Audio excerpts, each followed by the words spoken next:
There's a dose of good and bad news in the fight against the flu this morning. There's a new drug that helps patients who are too sick to take other treatments. But some doctors now say people with H1N1 should wait longer before going back to work. So here with more is our own Dr. Jennifer Ashton, who joins us once again this morning. Busy morning for you. It's good to see you, Jeff. Let's talk about this experimental drug. What is it and what can it do? So it's called peramivir. It's the same class as Tamiflu, so it helps to prevent the spread of the influenza virus once it's in our cells.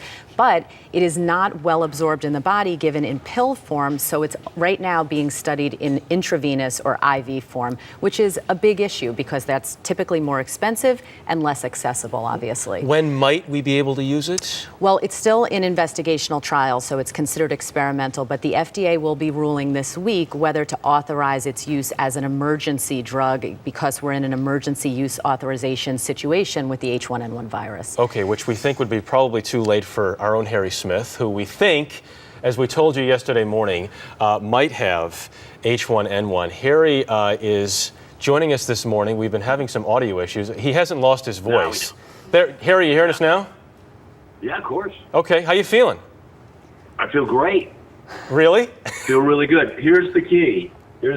Fresh from scratch yesterday, Andrea made chicken soup.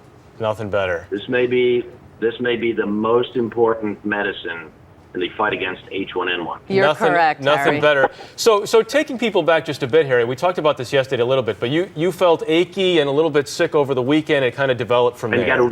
We got a fever on Sunday, and I called Dr. Ashton, and she says, you have all the symptoms. The thing is, Jennifer, my fever went away in about a day. Right. And I feel pretty good. I've got like some serious mucus issues, so I have now Mucinex as well. But does it sound like I have it or not? Well, you know, it's important to remember that 30 to 50% of people with influenza, and so we suspect that H1N1 would be the same thing, regular influenza, have mild or no symptoms. So again, it's not confirmed, it's suspected, it's possible. Typically, you don't get a fever or diffuse body aches with a regular cold. So you're suspected to have had it. That's the thing. At this point, we just don't know. Here's the other thing that's interesting, though, because the H1N1, we've talked about it so much for so many months. We go on the air, talk about maybe I've got it.